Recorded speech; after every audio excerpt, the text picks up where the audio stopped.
What is going on, everyone, and welcome back to the Star Wars Exchange for another Mando review. One day later, what do you know? 2 in 2 days. Lucky all of you. But yeah, we're here today, of course, with my co-host Mike. How are you doing?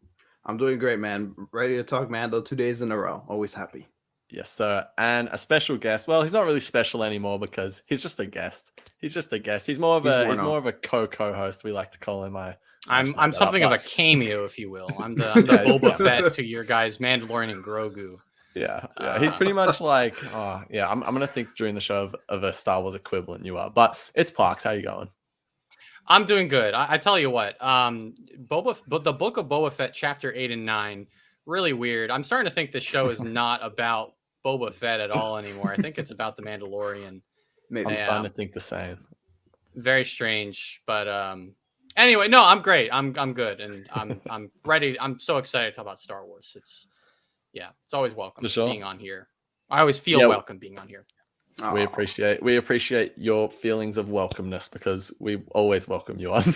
Yes. So before we start, Parks, tell us just a brief outlook of what's your history with the show and how have you felt about the third season so far?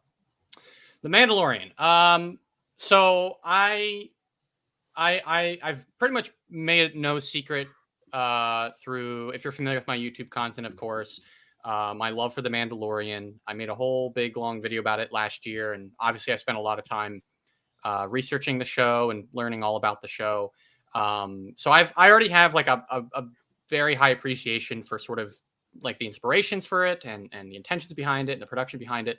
But really more than that, Mandalorian season 1, when that came out, that arrived, I think, at a very pivotal point for me, because and you know, this is something I do talk about in my video about the show, but it arrived at a very pivotal point for me in that the finale for season 1 arrived a week before I was making this big, long, crazy road trip to college across the country. And I was transferring from another school, and this was something I was preparing a couple months for. And what was so great about the end of Mando season 1 was, you know, this was sort of the beginning of a new journey for Mando. He was off to find, you know, sort of Grogu's people, which would be the Jedi. And so there was something really like poetic for me watching this character that I had learned to grow attached to over the last several weeks of watching that first season go off on this big journey just as I was doing it. Well, of course, you know, I'd go off to college, but I wouldn't be there for very long because a few months after that, COVID struck. And I had to go back home, and pretty much my entire perception and my entire expectation of what my 2020 would be like was thrown out the window, pretty much for all of us, really. But yeah, that was sort of 2020 became a completely different journey than what I'd expected. And then at the end of the year came Mando season 2, and that for me was even more pivotal and even more personal than the first season, because though, you know, it was very action driven, you know, though there were characters like Boba Fett and Ahsoka popping up every week and this and that, and Luke Skywalker shows up at the end. That season allowed me to, in a honestly very healthy way, reflect and sort of come to a point of acceptance with the year I had, and this sort of path for my future that I'd set up for myself the previous year that didn't go anything as I'd planned. Mando goes on a journey in season 2 that doesn't go anything how he's expecting it or hoping it to go. The Razor Crest gets pummeled. His beliefs are tempered to the point of you know, sort of the brink of any sort of what anyone from the Watch has ever believed in. And at the very end of it, he has to say goodbye to Grogu. And that whole entire journey was so personal and emotional to me, you know, sort of projecting myself on this Mandalorian character and him going on this crazy journey that, it allowed me to kind of accept the sort of unexpected nature of my journey in real life. So no matter the quality of the Mandalorian from those first 2 seasons onward, those first 2 seasons will always have like a very personal place in my heart. And I will always be grateful for them for when I encountered them. That being said, it's Mandalorian season 3 time. I was very excited for this season. I was very hopeful for this season, despite Book of Boba Fett I love this sort of corner of the Star Wars universe, but I won't deny. I mean, I was on your guys' show last year talking about that Book of Boba Fett. The show has a lot of problems. Structurally, it's a little weird. Boba Fett gets kind of sidelined by the Mandalorian, and that's not great. And there's some head scratching decisions like reuniting Mando with Grogu, which is still kind of in the air as like, was this a good decision? Was it not? But I still was kind of hoping the season be good, and I'm happy to say so far I've really enjoyed it. And this latest episode in particular, I really loved a lot of things about it. It kind of delivered in so many different ways. Not just as a fan of Star Wars and the Clone Wars, they're going to Mandalore, but there's just a lot of interesting, I think you could almost say, theological discussion in this episode in regards to how the Mandalorian Creed is discussed. And there's just a lot I really appreciate about this episode. But yeah, there you go. That's sort of where I stand on the Mandalorian. And before I forget, if I haven't made it clear that I am a huge fan of the show, and I apologize to anyone listening on audio, you have to tune into the YouTube stream because I have this Mandalorian shrine in the corner of my room that I will show to no one else but you guys here in the podcast. So and I mean, it's not the Mandalorian like little cubicle and Mike's room by any means, but it's it's cool. So I don't have the Razor Crest, so you're valid. I mean, like the Lego. Well, neither does Din Djarin, so it doesn't. It's whatever. Oh, too soon. Too soon. Way too soon. Poor Din. It's been a few years. It's okay. He's got shit. Well, interesting to hear. Obviously, you can check out Parks' video to hear him elaborate on those thoughts. But let's talk about this episode. More specifically, Mike, let's start with you. How do we feel coming out of the season 3 premiere? How do you feel after episode 2, the credits started rolling? So I as you guys know, I really like the opening, the season opener. I thought it was a catch up with everyone. It was a recalibration of where we were going with Din's journey. I vibe with it, nothing too heavy, but it was just like, I feel like we were very, very much skimming on the surface of everything and dabbling in future stuff. So obviously the one that got me the most intrigued was Din and Bo-Katan scene at the end, where he was Din declaring that he was going to go to Mandalore and Bo-Katan be gone. Goodbye. The way Bo-Katan said goodbye, Din Djarin, like that was it. Like she was like, this is the last time I'm going to see this fool, So I was overall with this episode, I was just expecting him to maybe spend some time with Pelimoto and really just stick around with her for a while he finds a droid, maybe stick it out with her, do a mission on Tatooine, something like that. I was definitely expecting to see R5, but I was just like, we're not going to get there yet. So this episode was very much a surprise that Din already made it to the holy waters of Mandalore. So I'm very now much in that, in that I'm putting my thinking cap on and trying to think of maybe a tinfoil hat of like, where is the season going to go now? Because I feel like season 2, it's like, okay, we're going to take Grogu to the Jedi, right? Now, which Jedi? That was like the big question. Which Jedi are we going to run into? Is it going to be Ahsoka that's going to take Grogu? Turned out not to be. Oh, then it's Luke, So it was pretty, or Ezra, but so now I'm just like, where does the show go from here? But just coming into this, I was like already just mouth dropped that Din got the droid and was on his way. So that already surprised me. And when he reached the holy waters, I was like, oh wow, there's just a lot of things to love about this episode. And I was just gut punched at the imagery of Sundari of Mandalore. I mean, as a big Clone Wars fan and literally seeing the debut of Mandalore in animation form and all that in Clone Wars. I remember watching those episodes on Cartoon Network live on Friday nights, and now to see it turned into some empty school abandoned hallway and just pummeled to glass. And I love the imagery of, we see at the beginning with the TIE fighter bombs, bombing the Capitol, and now because the fire and the sand creating the crystallized objects there, the crystals, that was beautiful imagery. So yeah, I just felt gut punch when Din was just walking and then Bo-Katan came, and knowing she wants in Rebels we got to dabble for her story in there, and I was just like, she lost it all. So very depressing episode, but lots of fun to be had. And also I got to shout out Joseph Shirley for the music. I think I said this on Instagram. He does a great way of adding his original score, but doing a great balance of keeping the the tone of Mandalorian, and keeping Ludwig's those like concrete pillars, what make Mandalorian music soundtrack so unique and everything. So shout out to Joseph Shirley, because I love what he did with the Book of Boba Fett soundtrack. I'll go to those soundtracks, listen to them any day. Like, it's just so good. And so I absolutely love what he's doing with the Mandalorian so far. So how about you, Ari? What are your thoughts? We had a little, a little meeting before this podcast, and what are your thoughts? Yes, we did have a little meeting. I just thought it was okay. Once again, I'm going to be honest. I'm not really sold on this season. I'm just very lukewarm on it.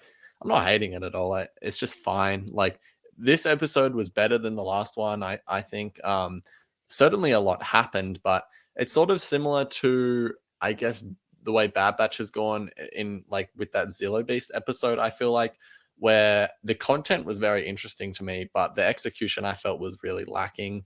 I don't know if it was just the pacing or the visuals. Like, there was certain things that looked fantastic, like when Bo-Katan's pulling up and we see the wreckage of Sundari. Like, that shot was in the trailer. Like, that was great. There was a few really nice scenes on Tatooine, but man, so some of the visual stuff really just leaves a bit to be desired for me. And yeah, overall, I'm in the same camp as you in terms of I like that we've progressed the story this much, but I'm sort of like, okay, but where to now? And I will say it did feel quite rushed to get to this point. The whole story of Mando since he gave Grogu to Luke has just been an absolute mess, in my opinion, and it still is a bit of a mess. I'm still feeling like they're trying to just kind of put the pieces together to get the ball rolling a bit more smoothly again. But yeah, I don't know. Overall, the episode was fun. There were bits that I really enjoyed. I loved that Grogu actually, because I kind of complained in the last review about, I'm kind of sick of Grogu having all these little cute moments. But now I see they're actually trying to have him be a bit of a character, which I think is cool. Yes. Whether that works or not, I like that they're actually trying that, because you just don't want him to sit there and look cute for 5 seasons and then the show ends. So yeah, overall it was okay, but yeah, Parks, why don't you elaborate a bit more on your thoughts on the episode? Elaborate more, like anything in particular, or just like give your overall thoughts, like general thoughts, like, because you mentioned the episode before when you were talking, but okay, well, elaborate on yeah, your I mean, thoughts. Dig deep. as I deeper. Yeah, no, I like what you brought up, Mike, because about starting on with Tatooine with Pelimoto, and then how quickly we got to Mandalore, because in season, let's say, to me, that felt like something where if we were following the story in season 2, this would have been sort of the beat that you got between boy, I don't remember. It's the Heiress. I think it was chapter 13. Or no. Go back. It was chapter 11. I'm not gonna try and get the numbers, and I almost swear it. I'm sorry. But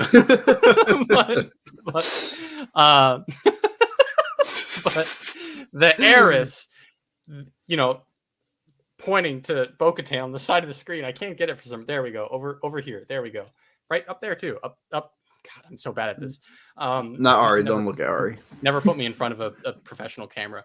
But yeah, like in season 2, like, you had the Heiress, where Mando's ship is like really damaged, and but Bo-Katan told Mando to go find Ahsoka. Well, you would think, okay, well, he's going to see Ahsoka next episode. That's where the show. But no, we have a whole episode in between where, while he's getting his ship repaired, he has this whole adventure with Grief Karga. It kind of feels like that's how this episode, was going to go. We get a lot of establishing shots on Tatooine, and there's a lot of stuff about Boonta Eve. So you might have had a whole Boonta Eve Mando episode, which would have been pretty cool. Yeah. It would have been, like that. It would have been like the Siege in season 2. But no, we get right to it, which I really like. And I don't know. There's just a lot of interesting world building, a lot of interesting character moments, especially with Bo-Katan.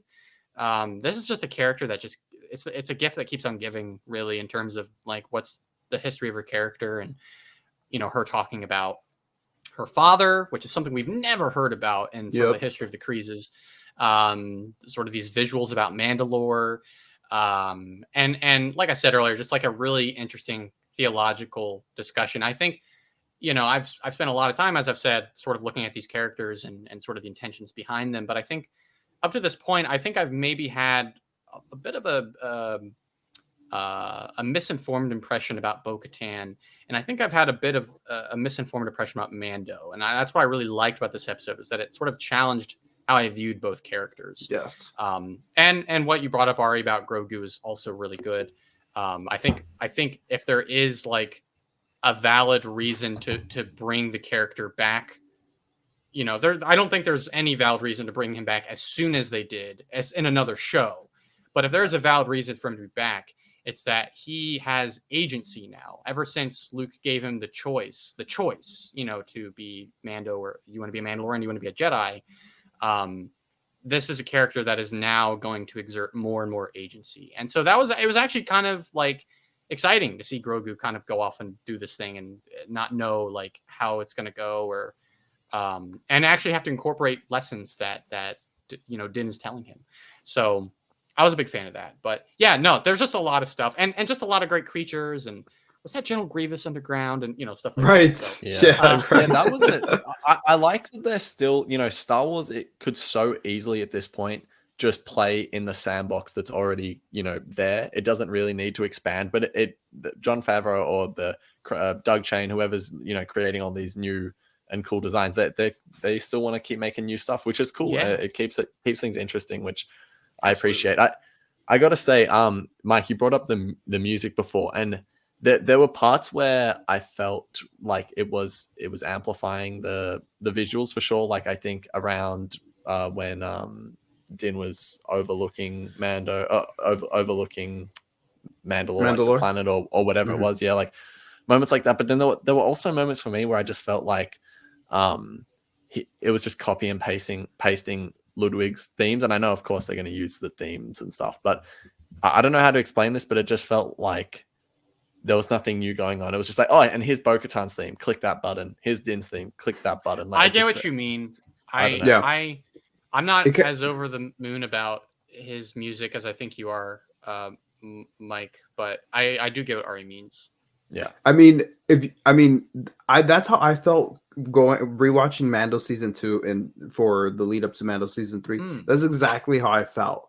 I was like, oh, we're just reusing this theme. We're using Mayfeld's episode 6 is like EDM type, hip hop type music, which Parks on his ArTorr channel goes into about the music of the Mandalorian. I feel like they just use some tracks and just as filler in just passing by scenes. But I'm like, but you get to do that now that you created all the music, and now you get to develop other themes. Like Boba Fett's theme was very new. So I mean, that is literally the best thing about that show, and that's not even a diss on the show. I just love that. Is probably my favorite piece of Star Wars music is Boba Fett's theme. Wow, it is awesome. It's so good. So I mean, you're gonna get some reruns of some tracks, but it's what you do when you have cool music. So no, you're right. It's hard to kind of know the right balance, and right. It hits different every time you watch. One last kind of overall thought I had is, I just sort of like I already mentioned it, but since Grogu went off with Luke, I just think from that point, just writing wise, including these 2 season 3 episodes, the show just feels so sloppy on so many levels, whether it's writing or visuals, and I'm just struggling to get past it. And I'm just really feel like they're trying to hit a reset button almost.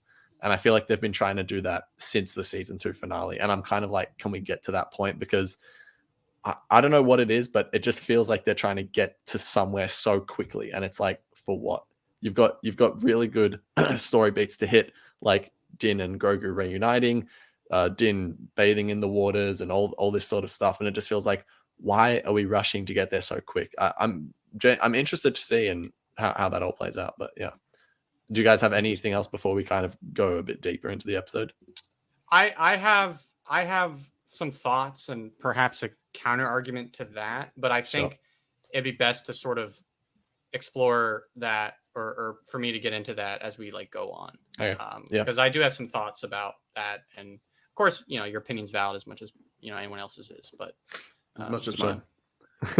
Yeah. Mike, do you have anything else? the other half of the Star Wars Exchange. I just want to say Bo-Katan. That's it. I love her. That's it. For sure. Yeah. Thank you. Character. We will definitely talk about Bo-Katan in a second, but let's talk about Peli and Tatooine, because we thought we were going to spend a whole episode there, but we didn't. Thank God. Man, Peli Motto, I like the character. I'm so like kind of on and off with her, though. It's sort of like she just feels like her appearances, it's just the same as the last. You just know exactly what you're going to get. She's just going to ramble on for 5 minutes about just Star Wars reference overload, and that's going to be what you get with It her. was like, wow, you jumped higher than a Lerman or something she said It just at one point. so many things. I just like, yeah, Shout great. out to Okay. Whoever was writing that was having way too much fun. But yeah, I guess the thing that surprised me most about this sequence was the fact that Din just says, okay, you're going to give me R5. Sure. We'll take him, because that makes me wonder, well, what was the point of the whole IG-11 thing? Like, are we still, right. I'm sure they're going to pick that up in a bit, but I'm like, what was the point of that for now? Parks, you go for it. I can answer that. I can answer exactly what the point of it was.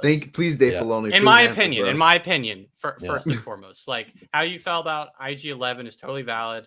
I saw a lot of people like last week being like, I can't believe they're doing this with IG-11. I think the whole point of the IG-11 thing, and then it's further emphasized here, is this. They're not trying to bring back IG-11. Jon Favreau and Dave Filoni are not going, it'll be great if Taika Waititi was back in the cast running around as that droid. They're not trying to do that. What they're trying to do is make a statement, a character statement about Din Djarin, where he's at right now in his character development. So he wants to go to Mandalore. First off, Din is a stubborn character. We've seen that over the entire show. He's always, when given like the two choices in front of him, he'll always sort of go the easy path, but then almost immediately it's like, okay, I can't do that. I have to do the hard thing. Like that's his character. And we see that here with IG-11. He tries to resurrect IG-11, but that's not IG-11 when he comes back. That's a zombie, bro. That's like IG-11 before he was reprogrammed by Queel, and his only mission was to kill. This is so important because in season 1, sort of the catalyst for this very critical character beat that Mando has at the end of season 1, where he goes, I'm not just this silver-plated killing machine. Like, I have a higher duty. I have to be a protector. I have this kid and I have to take care of them. They're my responsibility now. So I'm going to sort of expand what I am. I'm not just this. And IG-11 is the guy who shows that. And particularly IG-11 sacrificing himself to protect everyone shows him that. This selfless sacrifice.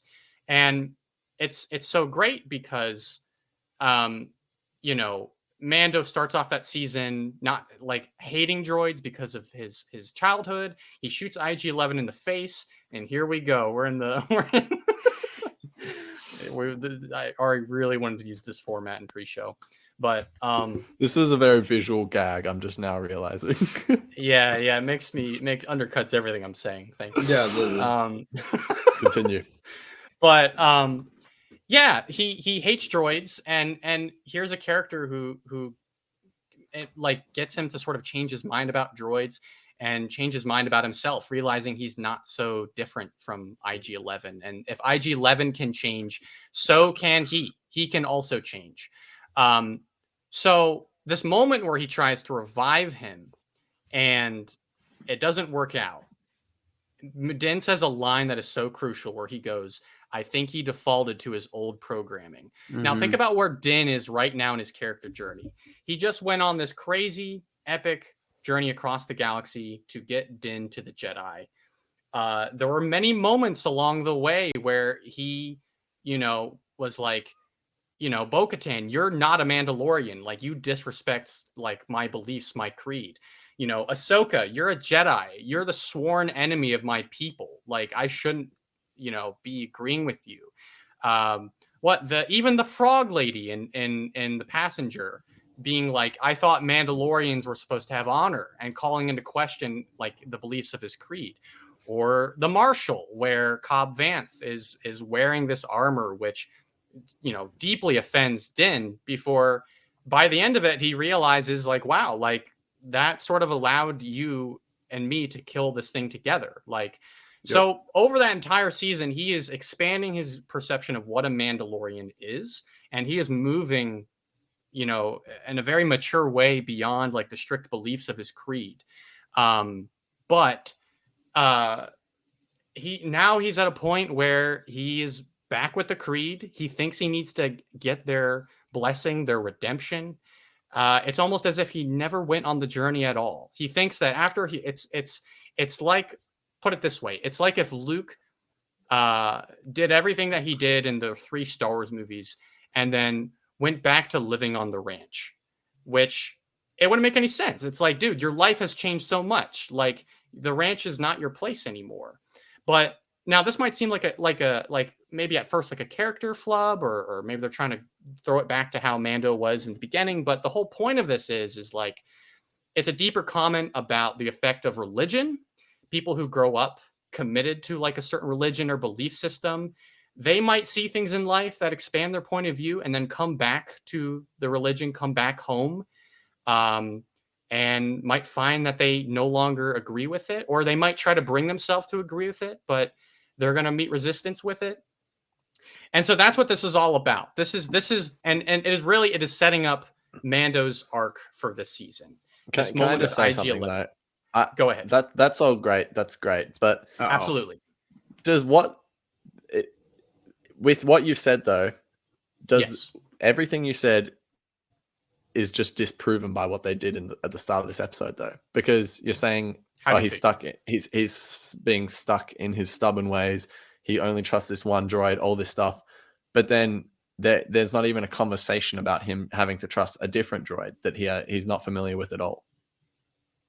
No, there is. There's a conversation. He presses like, "Are you sure? Like, I can take this thing? It doesn't look like." Yeah, but that was more about like the condition of the droid, even if that was about like, oh, I don't know if I trust it. Like, sure. Then what was the meaning of that whole arc in the first episode? Just in the first 5 minutes of the next one, for him to go, yeah, okay, R5 will do.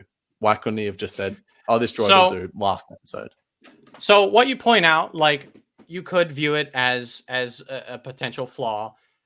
For me, what I really liked about that whole thing in the first episode was that it was all an analogy for Mando's like arc for this season. Like it's here's a character who is once sort of was like a cracked mirror of Mando in a way, and he's trying to bring him back, in the same way Mando's trying to go back to this devout, loyal person of the Watch. But it doesn't work out. He can't bring that person back. It's not possible anymore. So the whole moment exists as an analogy in the greater like context of like the plot and like why Mando would like be so dead set in an IG unit, but then see this droid and go, oh, okay. That you could make an argument about that there. I will give you that. But I don't think it highlights any less sort of just why Mando wanted to go to IG initially, which was like, I know this droid, I trust this droid, but I also haven't accepted that droid is like, destroyed and like can't be put back together, basically. Yeah, I guess. And that's all fair. I think that goes back to my personal gripe with the first episode, which it does just feel like a preview episode. Like, this is what happened. Sure. Like, remember, this is how things are. So, but yeah, nonetheless, a good analogy. Mike, do you have any thoughts on all this? Pelimoto, she is just a funny character and I love her. Thank you.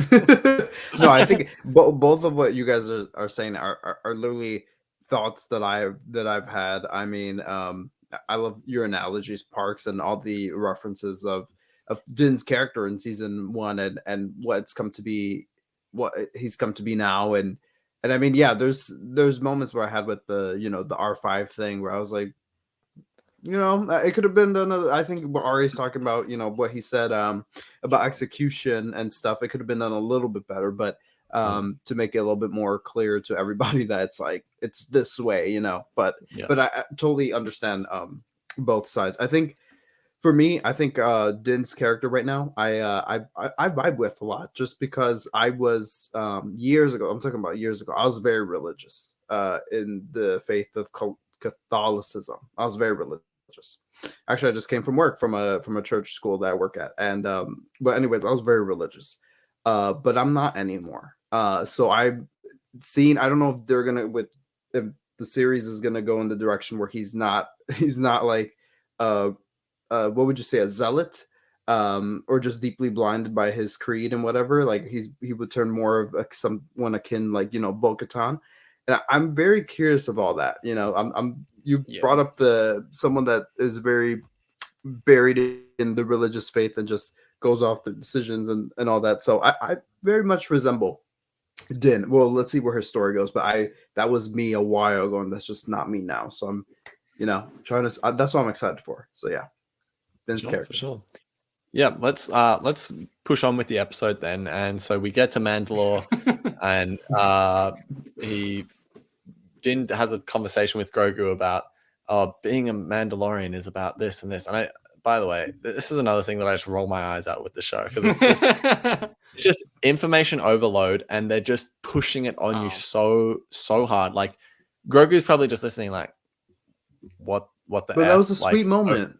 Okay, but no, he says being a Mandalorian is about this, and I know, like, he says, and this is where Bo-Katan is, and then later Grogu points at the map. It's like, great, but you can. But it was like for me, I thought that was a very cute moment. I'm just saying my thoughts right here, right now, so we don't wait to take too much time. But for me, the scene was when he said our people originated from here.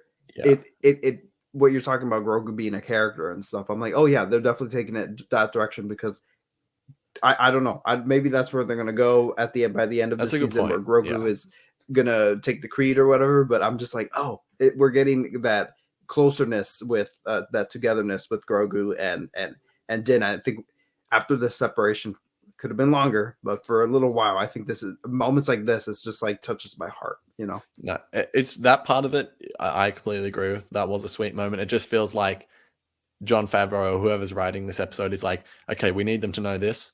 Just insert it here. We'll just have a minute where Din just talks for no reason about all this stuff. Like that's how it came across to me. Anyway, they get to Mandalore, they land. R5 gets attacked by these weird Mandalorian things, and then Din struggles to use the Darksaber. We see kind of the issues he was having in Book of Boba. The sword is just so heavy to him. He doesn't really. There's no connection between him and the Darksaber. And then Din is captured by some weird ant thing, and Grogu has to go get help. So, what do we think of this section? Parks, how do you view all this? And by the way, if one of you wants to bring up at any point, I know there's been a lot of talk about how the episode was too dark. I watched the episode in complete darkness, so I didn't have that issue at all. But I think this was the scene they're talking about. If either of you have any thoughts on that, throw it in now. But yeah, what do you guys think? We'll start with you, Parks. Okay. Me. Okay. No, I didn't have a problem with the dark. I mean, I've seen that complaint a lot with Game of Thrones, and you know, and this comes from mainly comes from like an IGN review for the episode today. I'm just gonna call them out right now. 5 out of 10. Shame on them. 5 out of 10. Can't see what's going on. Opinions are valid. They're not too far off. I'll say is like I've seen some of Game of Thrones. I watched House of the Dragon, a spinoff show of Game of Thrones, in which there is the same problem does occur. I'm watching The Last of Us right now, which is a show that has a lot of scenes at night. Like I think I can make a distinction between the night scenes in like a show like House of the Dragon, Game of Thrones, and like night scenes in other shows where it is well shot. So like The Last of Us. I gotta say, I used to watch The Walking Dead all the time, and they had that issue. Like they had scenes where they'd be in tunnels and running around stuff, and it was just it was horrible. And I didn't get that feeling at all from this. But yeah. It's hard to like light like a low light environment well, because you can't just stick lights where you need them to be on like a subject, because it's going to not be believable if like you have a well lit subject at the center but the rest of the environment is dark. So you need to be creative. You need to hide lights in certain places in the set, or you know, what have you. And like I get it, it's understandable. But yeah, personally did not have that problem at all with this episode. I thought there was Oh, Fair. um, Yeah. You sorry, just keep going. disrupt. No, yeah, go for it. You just disrupted him. It's okay. No, there was I mean, a lot of instances where like underground where it could have been low light, but I mean, I think they did some really interesting things with sort of having these little pockets above ground where light was coming through, kind of reminiscent of like Twilight of the Apprentice from Star Wars Rebels. Mhm. Sort of like a very similar lighting situation there. Ah, But yeah, so I didn't have that problem, but no, this entire sequence of the episode, I was really fond of, because to me it felt like we were sort of back in that sort of like a adventurous sort of feeling of the previous Mandalorian seasons, where Mando lands on a planet he hasn't been on before and is kind of making his way around. This is especially interesting because it's Mandalore, and I mean, I know all of us here are fans of Star Wars animation, and so we have a familiarity with Mandalore, and it's intriguing just to see how different it is now. Of course, there's those scenes in Book of Boba Fett with the Purge. So here we get to see the aftermath of that, the crystallization. Super interesting design, and just what a great way to make this planet even just more interesting in live action. And I mean, I'm a big fan of pretty much like all of like the rubber mask prosthetic sort of aesthetics of Star Wars, and I think they're called Bo-Katan called them Alamites. Is that what they're yeah. called? Like the dudes underground. Yeah. Yeah, they're fun. They're intriguing. I liked all the sort of like little crocodile monsters with wings underground. Yeah. Definitely felt a little treacherous. In general, I have to say, like to the point of visual effects, the volume gets a lot of criticism, a lot of well-deserved criticism. It's an emerging piece of technology. Not every Star Wars show has utilized it well. The Mandalorian has probably the best track record with it, but also those first two seasons were made before sort of a lot of the problems with the volume sort of that people have criticized cropped up in like shows from last year. I thought they did something really clever with the VFX in this episode, in that no doubt a lot of this was shot in the volume. No doubt there's a lot of set built in that environment with the volume behind them. Something really clever is that they put a lot of things in in like the foreground for a lot of shots. So as Mando's walking through, say, left to right on the frame through a part of this cavern, you have stuff like covering sort of the bottom of the screen that's like in the really close foreground, whether it's like a dark sort of rock formation and a crocodile pokes his head out of it, so we can see it, but Mando in the distance can't see it. What that does is it adds depth to the screen, and it makes the whole entire image more believable. So you don't really spend so much time staring at sort of the difference between where Mando's positioned and then the background behind him. Now you have a couple layers of depth. You have stuff like in the immediate foreground, you have Mando, and then you have the background. So to me, I was like, yes, this is how you combat sort of the problem that people like all these creators have run into with the volume, which is, I don't believe that a three-dimensional environment is behind you. It feels like a two-dimensional environment, Right. And it's not enough. See that the visual effects of whatever's on the volume itself is not enough to sell it. The Right. sets around it, the lighting, and then now what's in the foreground sells it. Yes. So I thought that was excellent on the part of the direction here. And I loved the giant spider monster, very reminiscent of Darth Maul when Savage finds him in the Clone Wars. What a creative design, and what else? Honestly, just also like a bit of a terrifying scenario, because as you're seeing this thing sort of entrap him and walk away with him, my thought is like, what is this like? Is this a living thing? Is this like an automated robot? I'm pretty sure a mosquito. It's a mosquito. Yeah.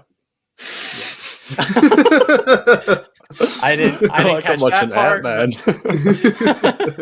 but yeah, like you don't know what it is, and the reveal of it is so interesting because it is like a cyborg thing, and at times it sounded like Grievous, at other times it sounded like a transformer. Yes, Yeah, I love you. I always feel validated by you. Yes, I thought those same thoughts. I'm like, is that Transformer? Wait, no, it's Grievous. No, it sounds like a it's Transformer. Yeah, yeah.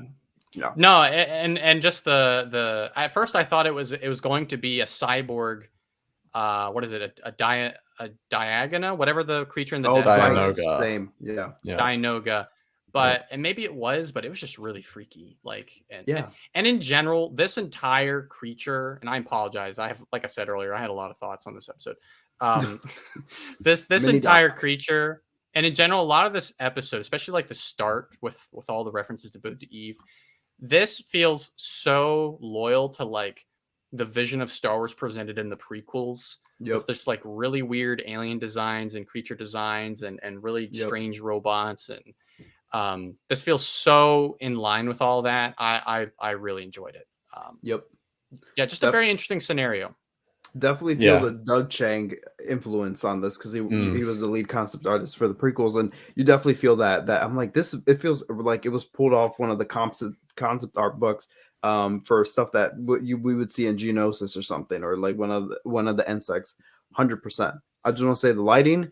Watched it in the morning, so I tried to close as many curtains in my family lounge room as I could. I was even tempted to cover some windows up with with boxes, but I was like, we'll say that for another time. But I warned my brother. We watched it. We could see what was going on just fine. As Ari said, if you watched in a dark room, you should be fine. Like that just goes for Star Wars. I didn't TV even know in people general. were complaining about it until I saw the IGN thing, to be honest. Like Even WandaVision, when I watched WandaVision, the finale, and they went like it started off with like the witch stuff and it was all dark. I had a little bit that issue, but I finale could is still so see what was bad. going on. Anyway, I we're could not kind talking of see about what was going WandaVision. on. But Let's talk about WandaVision. No. Let's move Vision, on to the we could next do segment Vision of and this IG-11. episode. Okay. So Mike, yes. well, what did you think of? So we kind of talked about it already, but Grogu is sort of becoming his own character. He goes and visits Bo-Katan, and I know you are absolutely loving all the Bo-Katan stuff. So what do you think of that whole portion of the episode? Reminded me of R2 Come Home when Anakin gets stuck on the Venator. And Anakin tells R2D2 go contact the Jedi Council, please, and Din did the same thing. Get Bo-Katan, and I thought it was great. It was great. I was like, I don't know if this was I'm intentional. looking for a medal that I can give to you. Oh, thank you. You can send me a digital one, man. And I should have said this earlier because I thought of it earlier. But oh, really? Okay. Well, it's right. I've got a silver medal or a bronze medal for you. Participation trophy. Okay. Yeah. No, it's all right. I'm it's all right. Yeah. Are we going to hear the end of these thoughts or no? Yes, my thoughts. Yes. So I'm just so eager to hear because I know you have some good ones. Yeah. So it reminded me of that whole sequence, and I think Park's analogy of amusement park with Grogu. Was that you who said that, or was that Ari? I didn't say that, but I heard. Grogu. I did hear someone say that earlier today, and it wasn't me. Star Wars Explained. I think it was him. Yeah, it was. Star Wars Explained. I was listening to different reviews because I would love this episode so much, but yeah. And I hadn't heard anyone say the R2D2 Come Home reference, by the way. But oh my God, I just literally laughed. I never laughed with Grogu more than I did with this episode when he was going, the jolly music that played along. When he jumped in and clicked the button, that sold it for me. I was like, oh, let's go. That was epic. My brother was not laughing. He was just like staring at the screen. I was laughing. To be fair, it's pretty hard to get him to laugh. Yeah, that it is very true. He has a stern face sometimes, but so I'm like watching and I'm like, am I in the wrong? Shut up, Bobby. Laughing? Shut up, Bobby. But yeah, I had such a great time with that. And when Grogu went back to Mandalore, it was the shot that I was waiting for in the trailer when Bo-Katan's going up to the window and just like all dramatic, and she's like, "Who's so cool?" And the fact that we saw that already was really cool. But that line where she's like, I want to get rid of him for good. Yeah. Yes. No way. I was like that's how she really feels about him. Wow.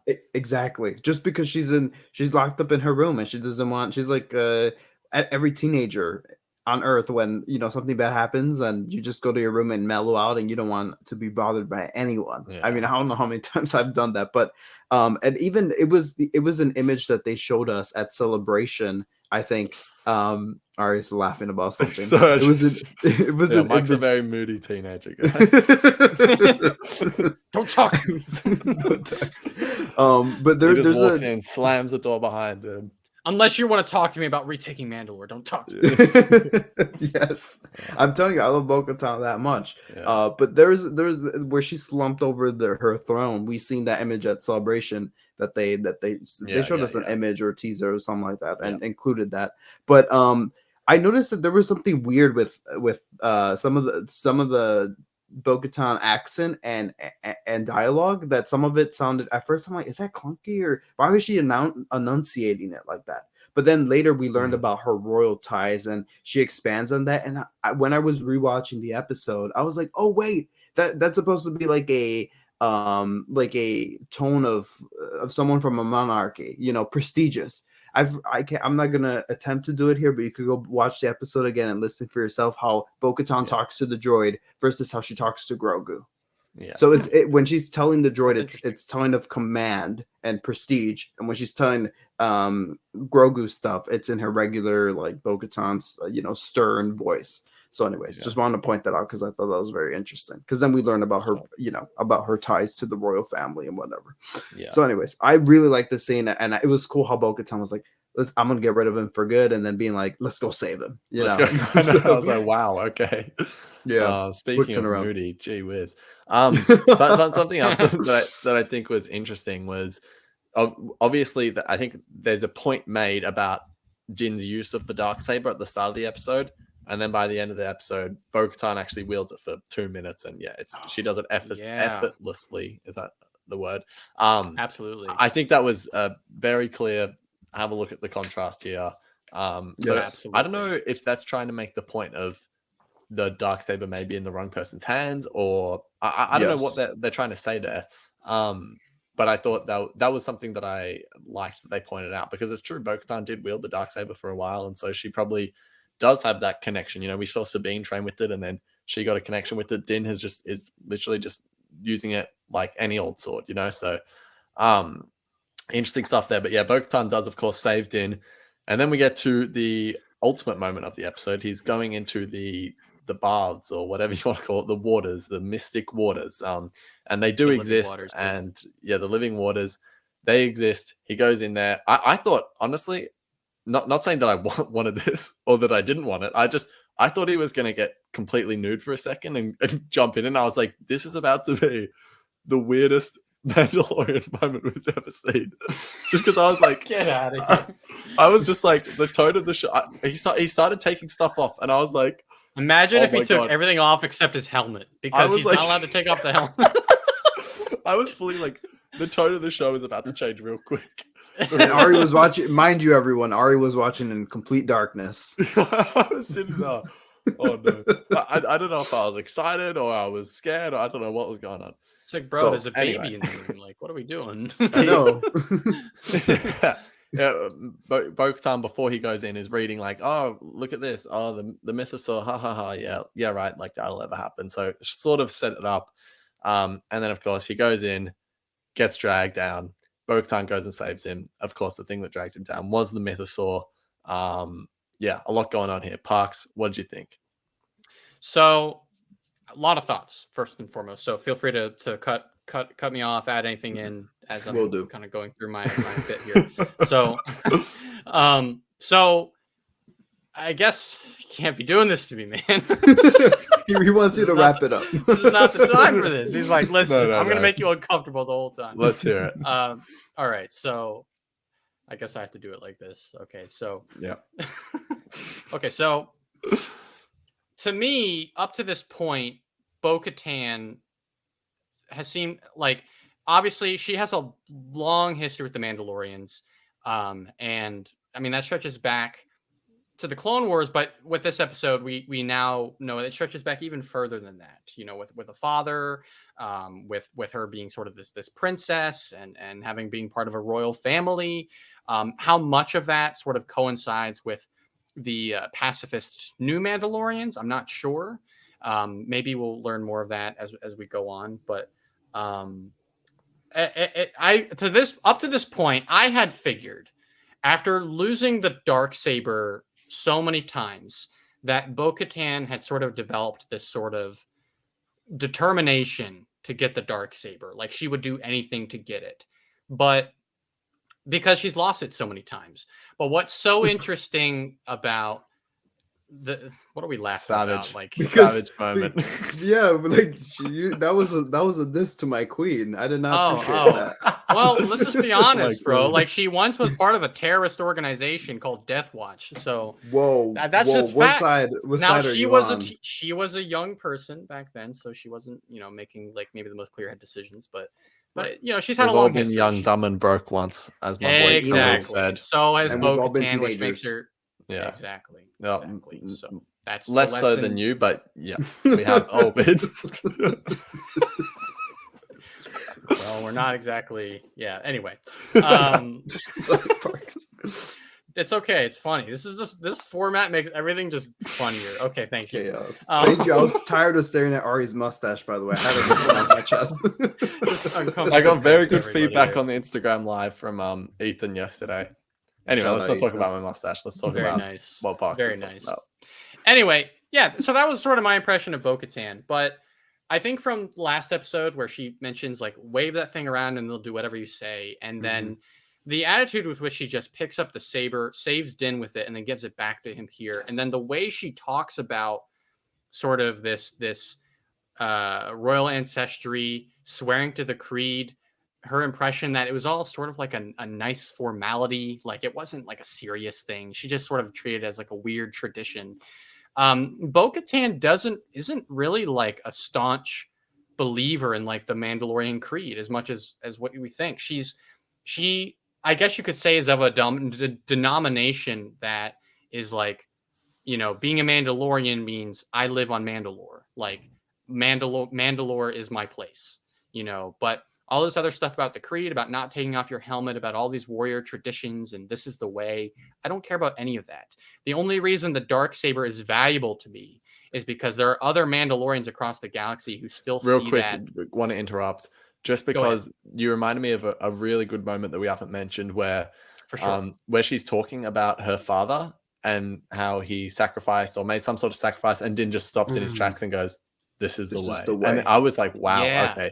That was Yeah. powerful because I, Absolutely. for the first time, felt like, yeah, like that's a value that the creed that he's a part of still holds. And I'm like, okay, I like agree with that. Like, yeah, like in terms of that, I don't know how to describe it, but like that's a part of the creed that they could have moving forward about loyalty and sacrifice. You know what I mean? But obviously they need to adapt some of their other traditions. But I was like, I guess we're seeing that that's something that is it's valid still in this day, and I don't know. I really appreciated that moment.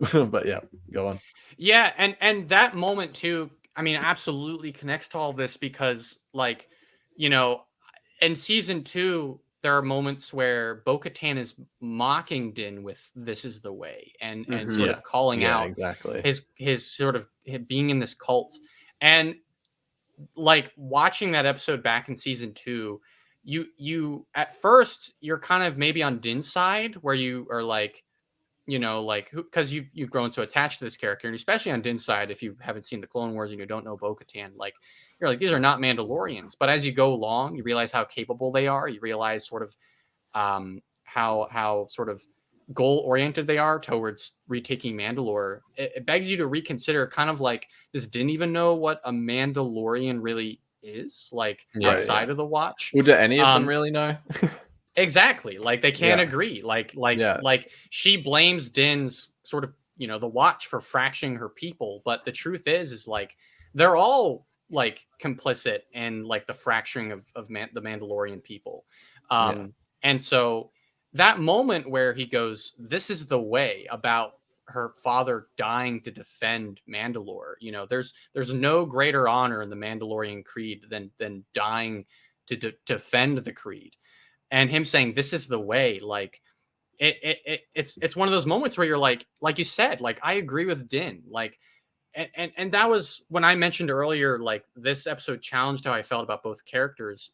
That is so much a part of that, because I always thought Bo-Katan as sort of a Mandalorian who's got the right ideas about what a Mandalorian should be, but just unfortunately has such a tangled history that is clouding her judgment.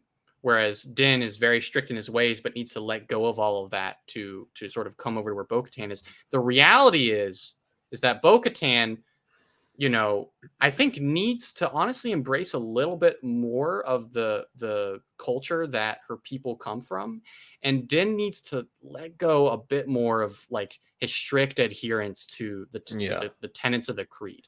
Like there needs to be balance. A balance, right? Which is what Star Wars is, you could say, all about. Yeah, exactly. And I was looking into this today because I saw some very interesting tweets about it. Star Wars, of course, is a pastiche, is a sandbox for all kinds of mythological connections and historical events and real world commentary. Of course, Order 66 in Star Wars has been likened many times in different texts to sort of like a Jedi Holocaust in a sense. Like that's sort of what it's equivalent to.